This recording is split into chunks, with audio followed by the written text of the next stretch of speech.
Hello everyone. तो आज हम लोग देखेंगे क्वेश्चन नंबर सी, 1 का सी। तो बोल रहा है discuss IEEE SRS format and use it to develop the SRS for online railway reservation system, make necessary assumption. ठीक है, याद है मैंने स्टार्टिंग वीडियो में आप लोग को बोला था इसमें कई सारे क्वेश्चन रिपीटेड होते हैं जो कि फ्री के मार्क्स देके जाते हैं। उसी में से एक आता है क्वेश्चन ये SRS। समझे, ये हर बार आपको SRS पूछेगा ही। हालांकि दिसंबर 24 से पहले ना SRS आप लोग का 25 मार्क्स में आता था, लेकिन फिर दिसंबर 24 के बाद नहीं पता इसको 15 मार्क्स में कर दिया गया है। तो ठीक है, 15 मार्क्स भी कम नहीं होता है। तो देखिए, और SRS का क्या है आपका 80% या फिर मैं बोलता हूं 90% आपको सब कुछ सेम टू सेम लिखना है। समझे, तो इसको बस यहाँ पे टॉपिक क्या हो उससे फर्क ही नहीं पड़ता है, बट आपका जो SRS होगा वो 90% सेम टू सेम देगा। ठीक है, तो यहाँ देखिए हम लोग लिखना शुरू करते हैं, SRS बनाते हैं। SRS मतलब सॉफ्टवेयर रिक्वायरमेंट स्पेसिफिकेशन, यानी कि हम लोग को जो ये काम मिला है ऑनलाइन रेलवे सिस्टम जो बनाने दिया है हम लोग को, इसमें हम लोग को कौन कौन सा सॉफ्टवेयर की जरूरत पड़ेगी, क्या क्या प्रोसेस होगा, क्या क्या काम करने वाले, वो पूरा हम लोग डिटेल में बताएंगे। ठीक है, यही है SRS। तो अब देखिए यहाँ पे पहली बात तो ये जो मैंने बोल्ड में लिखा है ना, ये आपका एज इट इज रहेगा, same to same, same to same है ना। जितना भी आप आके बोल्ड में देखोगे सब कुछ आपको वैसे ही फॉर्मेट को फॉलो करना है। अगर आप चाहो तो सबसे पहले कॉपी में मैं जो ये सब लिखा हूं, ये अंदर का कंटेंट को बाद में लिखिएगा, पहले ये फॉर्मेट को तैयार कर लीजिए आप। ठीक है, अब चलिए हम लोग देखते हैं। तो देखिए purpose 1.1 purpose, the purpose of this SRS is to describe the functional and non functional requirements of the online railway reservation system. It provides a complete overview of system functionality and constraint. ठीक है, यहाँ पे हम लोग introduction दे रहे हैं कि ये जो पर्पस है हम लोग जो SRS बना रहे हैं इसका पर्पस क्या है।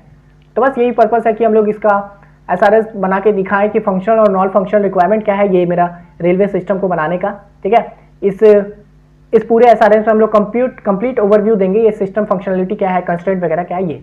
ठीक है, अब देखिए टॉपिक कोई भी हो सब कुछ सेम टू सेम रहेगा, बस बदलेगा क्या, तो non functional requirement of the, यहाँ पे जो दूसरा टॉपिक होगा वो सिंपल, बस इतना। ये चीज नाम बदल दिया आपने, बाकी सेम टू सेम लिखिए, बिल्कुल सही है, चाहे कोई भी टॉपिक हो, कोई भी। समझ गए। फिर आता है 1.2 स्कोप। ठीक है, ये 1 के अंदर है, इंट्रोडक्शन के अंदर 1.1 1.2 इस तरह से है। ठीक है, फिर स्कोप आता है। तो देखिए द ORRS यानी वही ये जो ऑनलाइन रेलवे रिजर्वेशन सिस्टम है उसी का शॉर्ट फॉर्म लिखे ORRS, allow passenger to search train, check availability, book tickets, make payments and cancel reservation online. It replaces manual booking process with an automated web based solution. ठीक है, तो ये इसका जो हम लोग बना रहे हैं सिस्टम, इसका स्कोप क्या है, तो ऑब्वियस सी बात है, देखिए नाम से पता चला ऑनलाइन रेलवे रिजर्वेशन सिस्टम। तो इससे क्या होगा कि भाई जो पैसेंजर है वो ऑनलाइन ट्रेन को सर्च कर सकते हैं, है ना, उसमें टिकट बुक कर सकते हैं, टिकट चेक कर सकते हैं, है ना, पेमेंट कर सकते हैं ऑनलाइन सब कुछ, और फिर अगर कैंसिल करना है तो वो कैंसिल भी कर सकते हैं, है ना। यही इसका स्कोप होने वाला है एट द एंड सिस्टम बनाने का, है ना। इससे क्या होगा कि वो जो मैनुअल बुकिंग होता था दुकान पे जाके, वो जो साइबर कैफे में जाके करवाते थे, वो अब नहीं होता है। समझे, आप लोग में से भी कई सारे लोग ऑनलाइन ही बुक कर लेते थे। तो बस यही स्कोप हो गया इसका। तो ये आपके टॉपिक पे डिपेंड करता है, वो भी कोई हार्ड टॉपिक नहीं देगा, वही आपको दे देगा ऑनलाइन एडमिशन सिस्टम। आप प्रीवियस देखिए ना, उसी में आपका हो जाएगा मेजोरिटी तैयारी। ठीक है, फिर आता है डेफिनेशन, एक्रोनिम एंड एब्रिविएशन। ठीक है, ये सेम टू सेम, ये आपको ऐसे लिखना है। अब आपको यूज करना है कि आप कौन कौन सा एक छोटा शॉर्ट फॉर्म वगैरह यूज कर रहे हो, उसका फुल फॉर्म बता दो। तो सबसे पहले तो ये हम लोग ORRS का यूज करने वाले हैं पूरे आगे में। तो इसका फुल फॉर्म क्या है, वही ऑनलाइन रेलवे रिजर्वेशन सिस्टम। फिर ये SRS, तो SRS का फुल फॉर्म क्या है, सॉफ्टवेयर रिक्वायरमेंट्स स्पेसिफिकेशन। फिर ये GUI का भी आगे यूज करेंगे, तो ये क्या है, ग्राफिकल यूजर इंटरफेस। और ये DBMS का भी करेंगे, डेटाबेस मैनेजमेंट सिस्टम। तो ये सब हो गया, मैंने लिख दिया डेफिनेशन वगैरह। ठीक है, फिर आता है 1.4। देखिए ये सब भी जो है ना, इसमें भी आपका ये सब चीज तो हमेशा सेम ही रहेगा, ये SRS, GUI, DBMS। बस ये ORRS की जगह पे आपका जो नेक्स्ट टॉपिक है, दूसरा टॉपिक है, उसको लिख देना है, सिंपल। इसलिए मैंने बोला था 90% सेम ही रहने वाला है। फिर आता है 1.4 रेफरेंस। तो ये रेफरेंस आप कहाँ से उठा रही हो जो SRS बना रहे हो, तो ये इसका IEEE स्टैंडर्ड रेफरेंस है, वही है IEEE standard 830/1998 for software requirement specification. ये रेफरेंस है कि हम लोग कौन सा स्टैंडर्ड फॉलो कर रहे हैं, तो ये भी एज इट इज लिखाएगा हमेशा। फिर आएगा 1.5 ओवरव्यू। तो देखिए this SRS document is organised into section outlining the product overall description, specific requirements, system features and other non functional requirements. ठीक है, तो ये हो गया इसका ओवरव्यू, यानी कि अभी जो हम लोग SRS आगे देखने वाले हो उसका ओवरव्यू क्या है। तो ओवरव्यू में हम लोग दिखाएं कि ये जो डॉक्यूमेंट हम लोग बनाए ना, ये अलग अलग सेक्शन में डिवाइड है, जिसके अंदर आपका ओवरऑल डिस्क्रिप्शन सेक्शन है, स्पेसिफिक रिक्वायरमेंट वाले सेक्शन है, स्पेशल फीचर्स है, नॉन फंक्शनल रिक्वायरमेंट है, ये सब करके मैंने इस SRS को अलग अलग क्या बोलते हैं सेक्शन में डिवाइड किया है। तो ये भी आपका सेम टू सेम रहेगा सभी टॉपिक के लिए, अगर आप यही फॉर्मेट को फॉलो करते हो तो। समझे, तो ये हो गया 1.5।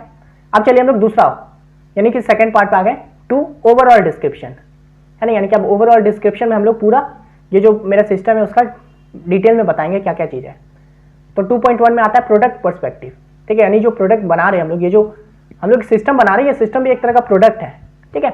तो इस प्रोडक्ट का क्या है, तो ORRS is a stand alone web based system integrated with railway database to handle ticket booking, cancellation and status tracking, ठीक है। तो ये जो हम लोग प्रोडक्ट बना रहे हैं इसका पर्सपेक्टिव क्या है, तो ये इसका यही पर्सपेक्टिव है कि ये तो पहली बात वेब बेस्ड एप्लीकेशन होगा जहाँ पे ये रेलवे डेटाबेस का, जो रेलवे का डेटाबेस है उससे कनेक्टेड रहेगा, और साथ में ये हैंडल करेगा टिकट बुकिंग करना हुआ, कैंसिल करना हुआ, है ना, स्टेटस चेकिंग करना हुआ, जो भी करना होता है, पेमेंट करना हुआ, ये सब करेगा ये प्रोडक्ट मेरा, ठीक है, ORRS, समझे। अब इसमें भी आप समझ ही होंगे, हर चीज़ सेम रहेगा, वेब सिस्टम इंटीग्रेटेड विथ, बस यहाँ पे जो भी मान लीजिए स्टूडेंट पोर्टल आपको एडमिशन का बता रहे हो तो आप बोल दोगे कॉलेज का डेटाबेस के साथ, सिंपल, है ना। फिर आता है 2.2 प्रोडक्ट फंक्शन, ठीक है। तो इसके प्रोडक्ट के क्या क्या फंक्शन है, तो user registration and login, train search and availability check, ticket booking and payment, ticket cancellation and refund, booking history and report generation, ठीक है। तो ये प्रोडक्ट का फंक्शन हो गया कि आप जो अभी ये सिस्टम बना रहे हो प्रोडक्ट है आपका, इसका फंक्शन क्या क्या है। तो यहाँ पे यूजर रजिस्ट्रेशन करेगा, लॉगिन करेगा, ऑब्वियस सी बात है ना। फिर ट्रेन को वो सर्च कर सकता है, टिकट को चेक कर सकता है कि अवेलेबल है कि नहीं, फिर वो टिकट को बुक कर सकता है, फिर वो पेमेंट कर सकता है, टिकट को कैंसिल कर सकता है ना, पैसे रिफंड ले सकता है, अपना हिस्ट्री चेक कर सकता है, बुकिंग हिस्ट्री, और जो भी उसने रिपोर्ट मतलब जो टिकट है उसको डाउनलोड कर सकता है। तो इस ढंग से ये सब इसके फंक्शन हो गए। तो अब देखिए ये चीज़ आपको खुद से लिखना होगा अलग अलग टॉपिक के हिसाब से, बट क्या ये हार्ड है, तो बिल्कुल नहीं, है ना।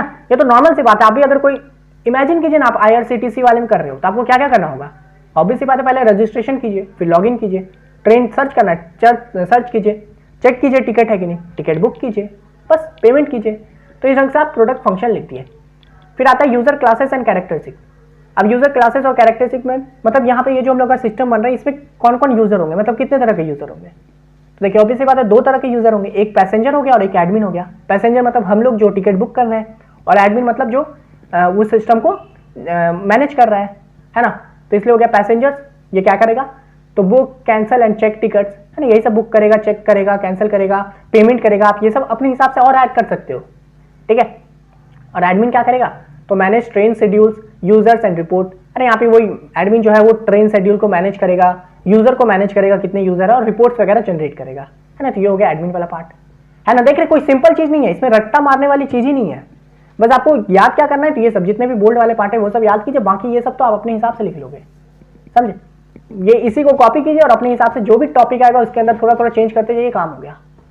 फिर आता है ऑपरेटिंग इन्वायरमेंट। तो ऑपरेटिंग इन्वायरमेंट मतलब ये जो हम सिस्टम बना रहे हैं कहाँ पे चलेगा, किस सिस्टम पे चलेगा, तो उसको बताना है। तो accessible via web browser, Chrome, Firefox, Edge on PCs and mobile device, ठीक है। तो ये आपका कहीं से भी एक्सेसिबल हो जाएगा वेब ब्राउजर, लाइक आप क्रोम से चला सकते हो, फायरफॉक्स पे चला सकते हो, एज पे चला सकते हो, मतलब पीसी पे और मोबाइल डिवाइस पे भी ये आराम से आपका सिस्टम चल जाएगा, समझे। तो ये हो गया ऑपरेटिंग इन्वायरमेंट। फिर आता है 2.5 डिजाइन एंड इम्प्लीमेंटेशन कंस्ट्रेंट, ठीक है। तो इसको बनाने का आपका डिजाइन और इम्प्लीमेंटेशन कंस्ट्रेंट क्या है, लाइक रुकावट क्या है। तो देखिए must comply with government data and security standard, should handle concurrent user efficiently, ठीक है। तो इसका डिजाइन बनाते समय हमको ये ध्यान रखना है, ये हम जो डेटाबेस बना रहे हैं, हम जो अपना सिस्टम बना रहे हैं, ये आपके गवर्नमेंट के डेटा के साथ कंप्लाई करना चाहिए, है ना। यानी कि गवर्नमेंट का जो भी डेटाबेस है उसका जो भी रूल एंड रेगुलेशन है वो चीज को फॉलो करना चाहिए, तब जाके ना आप इंटीग्रेट कर पाओगे। और साथ में सिक्योरिटी का भी ध्यान रखना है ताकि किसी तरह का डेटा चोरी ना हो पाए।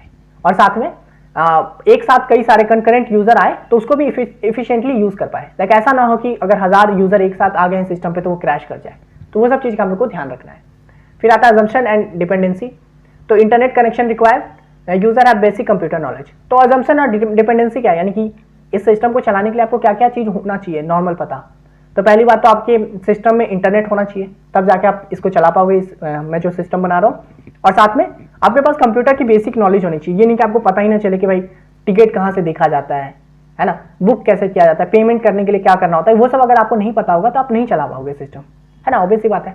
तो बस ये सब हो गया आपका ओवरऑल डिस्क्रिप्शन के अंदर आ गया। अब नेक्स्ट है स्पेसिफिक रिक्वायरमेंट्स, ठीक है। तो इसमें क्या होता है कि 3.1 एक्सटर्नल इंटरफेस रिक्वायरमेंट, ठीक है। तो ये जो हम लोग ओवरऑल ये थे ना डिस्क्रिप्शन, इसमें हल्का हल्का ऊपर ऊपर से बताए थे ना, अब उसी चीज को थोड़ा सा डिटेल में फिर से बताएंगे। तो एक्सटर्नल इंटरफेस क्या क्या है, हम लोग को एक्सटर्नल क्या क्या इंटरफेस रहेगा हमारे सिस्टम में। तो पहला तो आएगा यूजर इंटरफेस, है ना। यूजर इंटरफेस मतलब हम लोगों को क्या क्या दिखेगा उसके अंदर, तो लॉगिन पेज रहेगा, ट्रेन सर्च पेज रहेगा, बुकिंग पेज रहेगा, एडमिन डैशबोर्ड रहेगा, ये सब आपके यूजर इंटरफेस में रहेगा, है ना। लॉगिन पेज से आप लॉगिन करोगे, फिर ट्रेन सर्च वाले में आप सर्च कर पाओगे, बुकिंग वाले पेज से आप बुक कर पाओगे, ये सब रहेगा आपका। फिर आएगा सॉफ्टवेयर इंटरफेस, तो इसमें क्या रहेगा, पेमेंट गेटवे हो गया, database for train and booking data. Software interface में आपका वो पेमेंट जो आप करते हो वो उसके लिए अलग सॉफ्टवेयर की जरूरत पड़ती है, वो हो गया। फिर आपको डेटाबेस की जरूरत पड़ेगी जहाँ से आप ट्रेन को देख सकते हो और बुकिंग वाला शेड्यूल वगैरह निकाल सकते हो, वो हो गया। फिर आता है कम्युनिकेशन इंटरफेस, है ना। तो कम्युनिकेशन इंटरफेस मतलब कि जहाँ से आपको ईमेल और नोटिफिकेशन मिलता है ना, आप भी देखते होंगे IRCTC में अलर्ट वाला ऑप्शन रहता है ना, बेल आइकन बना रहता है, वहाँ से आप देख सकते हो कि कुछ एक्स्ट्रा मैसेज आया है कि, है ना, उसकी तरफ से। तो वो होता है कम्युनिकेशन इंटरफेस, जिसके थ्रू आप ईमेल और SMS नोटिफिकेशन भेज सकते हो, बुकिंग कंफर्मेशन का वगैरह वगैरह, है ना। तो ये हो गया एक्सटर्नल इंटरफेस। फिर आते हैं फंक्शनल रिक्वायरमेंट्स क्या क्या है 3.2 में। तो यहाँ पे वही फंक्शनल जो चीज़ मैंने यहाँ पे बताया था ना कि प्रोडक्ट का फंक्शन क्या है, उसी को थोड़ा सा और फिर से बता देना है थोड़ा अच्छे ढंग से। तो फंक्शनल रिक्वायरमेंट क्या क्या है, user can register, log in and search for train, है ना। फिर देखिए सिस्टम क्या करेगा, system show seat availability and fair detail, है ना, यानी कि यूजर लॉग इन कर गया, फिर सिस्टम जो है उसको दिखाएगा कि सीट कौन सा अवेलेबल है ना, क्या उसका प्राइस वगैरह है वो। फिर क्या है, यूजर कैन बुक, पे और कैंसिल टिकट। ये फंक्शनल रिक्वायरमेंट मतलब कि कैसे फंक्शन करेगा, कैसे स्टार्ट होगा।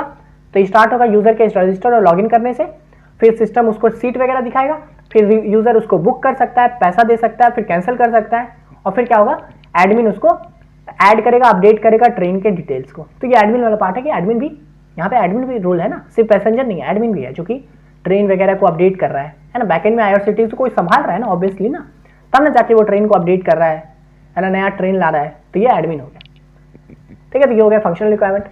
फिर आता है परफॉर्मेंस रिक्वायरमेंट। तो support up to 10,000 user concurrently, response time less than 5 second. तब ये जो सिस्टम बना रहे हैं इसका परफॉर्मेंस क्या रहेगा, तो ये परफॉर्मेंस है कि भाई ये 1000 में 10,000 एक बार में 10,000 यूजर को आराम से संभाल सकता है। इस सिस्टम पर अगर 10,000 एक बार में आ गए तो संभाल लेगा, और इसका response time less than 5 second होगा। लाइक अगर कोई यूजर आया है, कोई बटन पे क्लिक किया है, तो उसको फटाक से वो रिजल्ट दिखेगा, ये नहीं कि भाई वो बटन पे क्लिक कर जाए वो गोल गोल घूमते जा रहा है ना। अगर वैसा हो रहा है तो परफॉर्मेंस खराब है हमारे सिस्टम का, तो वही चीज हम लोग ये किया है। फिर आता है लॉजिकल डेटाबेस रिक्वायरमेंट। तो यहाँ पर डेटाबेस की क्या क्या जरूरत है, तो database store user data, train details and booking records, ensure data integrity and daily backup, ठीक है। तो ये लॉजिकल डेटाबेस में क्या होगा कि डेटाबेस का क्या यूज है, तो भाई डेटाबेस आपका यहाँ पे यूजर का डेटा स्टोर करेगा, ट्रेन का डेटा स्टोर करेगा, बुकिंग का रिकॉर्ड स्टोर करेगा, और साथ में डेटा इंटीग्रिटी और डेली बैकअप भी करते रहेगा, है ना। यानी कि हर रोज डेटाबेस को बैकअप करते रहो ताकि डेटा लॉस्ट ना हो जाए। तो ये हो गया। फिर आता है डिजाइन कंस्ट्रेंट क्या है, तो scalable and responsive design for mobile use. Design constraint, ये जो हम सिस्टम बना रहे हैं इसका कंस्ट्रेंट ये है कि ये स्केलेबल होना चाहिए। लाइक जरूरी नहीं है कि ये सिर्फ PC में चले, मोबाइल में चले ही ना, मोबाइल में बहुत गंदा दिखे, है ना, या फिर सिर्फ मोबाइल में चले PC में चले ही ना। तो वही डिजाइन कंस्ट्रेंट है कि हर जगह रिस्पॉन्सिव होना चाहिए, हर मोबाइल के लिए, हर सिस्टम के लिए, हर PC के लिए, ठीक है। तो ये हो गया डिजाइन कंस्ट्रेंट। फिर आता है fourth, other non functional requirement. ये सब तो हो गया जितने हम लोग का फंक्शनल था, स्पेसिफिक रिक्वायरमेंट, फंक्शनल। अब हम लोग का नॉन फंक्शनल रिक्वायरमेंट है। तो ये क्या होता है, सिक्योरिटी रिक्वायरमेंट्स। तो HTTPS communication and rule based access control, ठीक है। तो यहाँ पे आप देखिए नॉन फंक्शनल, बाकी सब तो हम लोगों ने डिसाइड कर लिया कि अंदर फंक्शन क्या होगा, क्या क्या काम होगा, फंक्शन वगैरह वो। अब नॉन फंक्शनल मतलब कि सिक्योरिटी रिक्वायरमेंट, लाइक इस सिस्टम को हम लोग कहाँ पे यूज करेंगे, तो HTTPS वाले कम्युनिकेशन पे ही हम लोग इस इंटरनेट को चलाएंगे। मतलब आपको पता होगा HTTPS बहुत सिक्योर होता है। आप भी कुछ सर्च करते हो तो वो देखिएगा HTTPS करके ही, फॉर एग्जांपल आप YouTube कर रहे हो तो HTTPS पे ही वो YouTube ओपन होता है, समझे। तो वही हम लोग का भी ये जो सिस्टम है HTTPS पे ही ओपन होगा। उसके बाद आता है रिलायबिलिटी का रिक्वायरमेंट क्या है, तो high system availability and regular data backup. तो रिलायबिलिटी के लिए कि लाइक आपका जो सिस्टम कितना रिलायबल है, अगर ऐसा तो नहीं हो रहा कि भाई इसमें डेटा लॉस्ट हो जा रहा है या डेटा चोरी हो जा रही है यहाँ से, तो वो रिलायबल होती है। तो ये हम लोग को अपना सिस्टम जो है उसको सिक्योर रखेंगे पहली बात तो, और साथ में रेगुलर डेटा बैकअप भी करते जाएंगे ताकि किसी तरह से डेटा लॉस्ट वगैरह ना हो। फिर आता है मेंटेनेबिलिटी, तो modular design for easy update, ठीक है। तो इसको मेंटेन करने के लिए आप क्या करोगे, सिंपल डिजाइन क्रिएट करोगे ताकि बाद में अगर मेंटेन करना पड़े, लाइक किसी तरह का कोई बग आ गया तो उसको फिक्स करने में हमें ज्यादा दिक्कत ना हो। तो इसलिए हम लोग मेंटेनेबिलिटी एकदम अच्छे से ध्यान रखेंगे, डिजाइन हम लोग का बहुत मॉड्यूलर होगा, सिंपल होगा, समझे। फिर आता है पोर्टेबिलिटी, तो compatible with all major browser and mobile device. Portability मतलब हम लोग इसको कैसे एक जगह से दूसरी जगह पोर्ट कर सकते हैं, तो वही है कि कंपैटिबल हो हर जगह, चाहे वो कोई भी ब्राउज़र हो, ब्राउज़र पे भी बढ़िया से चले, ऐसा ना हो कि क्रोम पे चल रहा है फायरफॉक्स पे नहीं चल रहा है, तो ये नहीं होना चाहिए, और साथ में सारे मोबाइल डिवाइस पे भी चले। तो ये हो गया इसके नॉन फंक्शनल रिक्वायरमेंट। बस इतना ही था आपका, ठीक है। मैंने जितना स्टार्टिंग में बोला था, जितने भी ये पार्ट है बोल्ड वाले पार्ट, पहले तो उसको लिख लो, और आप अंदर समझ भी गए होंगे कि 80% 90% सब कुछ सेम है, समझे। तो बस यही था क्वेश्चन नंबर 1 का सी। आशा करते हैं आपको ये वाला वीडियो समझ में आ गया होगा। अब चलिए 1 का डी भी देख लेते हैं, बहुत छोटा सा क्वेश्चन है, तो इसको इसी वीडियो में बता देते हैं।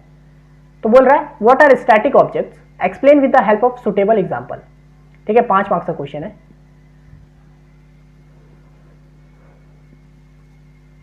तो देखिए, a static object in software और oops is an object that retain its state for the entire duration of the program, ठीक है। देखिए स्टैटिक ऑब्जेक्ट मतलब समझिए ऐसा ऑब्जेक्ट जिसको सिर्फ एक ही बार क्रिएट किया जाता है, और आप जब किसी भी ऑब्जेक्ट, स्टैटिक मतलब समझ लीजिए कोई वेरिएबल, आप चाहो तो किसी वेरिएबल, फॉर एग्जांपल जैसे int a is equal to 5 करते हो ना, तो आप उस a को स्टैटिक भी बना सकते हो। उसके लिए आपको सिंपली लिखना होगा static int a is equal to 5, समझे। तो अब इससे क्या होगा कि वो वेरिएबल आपका स्टैटिक बन चुका है, और स्टैटिक मीन्स कि अब उस स्टैटिक वैल्यू को कोई भी एक्सेस कर सकता है, डायरेक्टली एक्सेस कर सकता है, उसको किसी क्लास में क्लास के ऑब्जेक्ट बनाने की जरूरत नहीं है, वो एकदम खुल्लम खुला है, उसको कोई भी एक्सेस कर सकता है, और साथ में वो एक ही मेमोरी लोकेशन पे बना है।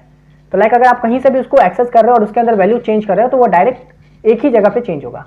ए इज इक्वल टू 5 को अगर मान लीजिए कहीं किसी दूसरे क्लास में आप ए का वैल्यू 10 कर दिए हो, तो वो आपका डायरेक्ट 5 की जगह 10 हो जाएगा, समझे। वही है दैट रिटेन इट स्टेट, है ना, ये हमेशा अपने स्टेट में रहता है entire duration of the program, यानी कि पूरे प्रोग्राम में ये अपना एक्टिव रहेगा, समझे। ये नहीं है कि किसी ब्लॉक ऑफ कोड के अंदर ही रहेगा उसके बाद नहीं रहेगा, ऐसा नहीं है, ये पूरे प्रोग्राम में रहेगा। It is created once and destroy only when the program terminate, वही बात, एक ही बार आप इसको क्रिएट कर सकते हो, मतलब एक ही जगह मेमोरी पे बनेगा, और जब प्रोग्राम टर्मिनेट होगा तभी वो स्टैटिक पूरा वेरिएबल जाएगा, वरना तब तक वो रहेगा ही, समझे। तो ये हो गया स्टैटिक ऑब्जेक्ट के बारे में। एग्जाम्पल के तौर पर यहाँ पे मैंने एक C++ का एग्जाम्पल दिया है कि एक क्लास बनाया हूँ मैं, ठीक है, काउंटर नाम का, ठीक है। तो ये मेरा क्लास का नाम है और ये क्लास बनाने का कीवर्ड है, ठीक है। तो क्लास हो गया काउंटर। इसके अंदर क्या किया हूँ मैं, पब्लिक में आके एक स्टैटिक इंट काउंट नाम का वेरिएबल बनाया हूँ, काउंट नाम का वेरिएबल बनाया है, टाइप उसका इंटीजर है, और उसको मैंने स्टैटिक कर दिया है, सिंपल, ठीक है। अब मैं क्या कर रहा हूँ, ये काउंटर, ये मेरा कंस्ट्रक्टर बनाया हूँ। आपको पता होगा कि सेम ये BCS 51, हाँ 3rd सेमेस्टर में आपने पढ़ा है BCS 31, है ना। अगर आप मेरे चैनल को फॉलो करते आ रहे हो तो आपने BCS 031 में ये कंस्ट्रक्टर बनाना, ये स्टैटिक वेरिएबल्स, ये सब कुछ आपको एकदम बढ़िया से आता होगा, समझे। तो ये हो गया कंस्ट्रक्टर हमारा, समझे। कंस्ट्रक्टर का नाम क्लास के नाम के बिल्कुल सेम टू सेम होता है। तो यहाँ पे देखिए क्लास का नाम काउंटर है, तो कंस्ट्रक्टर का नाम भी काउंटर है। और ये काउंटर में क्या कर रहे हैं सिर्फ, तो हम लोग काउंट को प्लस प्लस करते रहे, यानी कि ये जो काउंट वेरिएबल बनाया है ना, उसको प्लस प्लस करते रहे, यानी कि काउंटर बढ़ा दे रहे एक एक, समझे। बस यही इतना ही क्लास के अंदर का कंटेंट था, बस एक हम लोगों ने यहाँ पे कंस्ट्रक्टर बनाया है। अब देखिए यहाँ पे हम लोग इंट काउंटर, है ना, काउंटर मतलब हम लोग का ये जो काउंटर क्लास है वो, उसके अंदर का कंटेंट हम लोग यूज कर रहे हैं काउंट, है ना। काउंट क्या है, ये वेरिएबल है ना, और ये वेरिएबल क्या है, स्टैटिक है, इसलिए हम लोग इसको डबल कोटे क्या बोलते हैं, इसको डबल कोलन डाल के यूज कर रहे हैं, समझे। तो अगर मान लीजिए ये स्टैटिक नहीं होता ना, तो फिर हम लोग अगर ये इंट काउंटर करते हैं ना, तो ये हम लोग को एरर देता, लेकिन ये स्टैटिक है, इसलिए हम लोग इसको डायरेक्ट काउंटर से, काउंटर का अंदर का ये काउंट वैल्यू को यूज कर पा रहे हैं, और इज इक्वल टू 0 कर दे रहे हैं, ठीक है। यानी कि अब काउंट का वैल्यू क्या हो गया, यहाँ पे तो सिर्फ डिक्लेयर किया था ना, अब इनिशियलाइज भी कर दिया, काउंट इज इक्वल टू 0 कर दिए यहाँ पे, ठीक है। अब इंट मेन पे आए, ठीक है, मेन पे आके हम लोग काउंटर, काउंटर क्या है हम लोग का क्लास है ना, ये काउंटर है, ठीक है। उसका 2 ऑब्जेक्ट बनाए C1 और C2, ठीक है। ऐसा समझिए कि ये काउंटर एक क्लास है, उसके अंदर का 2 स्टूडेंट बनाया हूँ C1 और C2 का नाम से, ठीक है। और अगर फिर मैं सी आउट करूँगा काउंटर डॉट काउंट को, है ना, तो हम लोग का आउटपुट 2 आएगा। क्यों आएगा 2? तो देखिए जब भी हम लोग किसी क्लास का ऑब्जेक्ट क्रिएट करते हैं, जैसे इस काउंटर का मैंने C1 क्रिएट किया, तो ये काउंटर के अंदर का जो कंस्ट्रक्टर है ना, वो कॉल हो जाता है। तो कंस्ट्रक्टर कॉल हो गया, और कंस्ट्रक्टर के अंदर क्या हो रहा है, काउंट प्लस प्लस हो रहा है। तो काउंट स्टार्टिंग में क्या था, 0, यहाँ पे मैंने सेट किया ना 0, तो काउंट 0 था, प्लस प्लस होने के बाद क्या हो गया, 1 हो गया। तो जब मैंने C1 बनाया, तो ये काउंटर वाला कंस्ट्रक्टर कॉल हुआ और काउंट का वैल्यू 1 हो गया। फिर जैसे ये C2 क्रिएट हुआ, तो C2 के बाद फिर से ये काउंटर वाला ट्रिगर हुआ, है ना, कंस्ट्रक्टर ट्रिगर हुआ, और काउंट फिर से प्लस प्लस हो गया। तो काउंट अभी 1 था, प्लस प्लस हो गया, मतलब एक और ऐड हो गया, यानी कि 2 हो गया। इसलिए जब हम लोगों ने काउंटर डॉट काउंट किया, तो हम लोग का आउटपुट 2 आया। तो बस यही होता है स्टैटिक ऑब्जेक्ट, सिंपल सा चीज़ था, ठीक है। तो हालांकि ये चीज़ यहाँ पे BCS 51 में क्यों पूछा मुझे पता नहीं है, क्या सेंस बन रहा है इसका, बट ठीक है, फिर भी पूछ लिया तो मैंने बता दिया, ठीक है। तो यही था क्वेश्चन नंबर डी। आशा करता हूँ आपको ये वीडियो पसंद आ गया होगा। वीडियो पसंद आए तो लाइक कर दीजिए, और बाकी प्लेलिस्ट को भी जरूर देख लीजिएगा। मिलते हैं नेक्स्ट वीडियो में, तब तक के लिए बाय।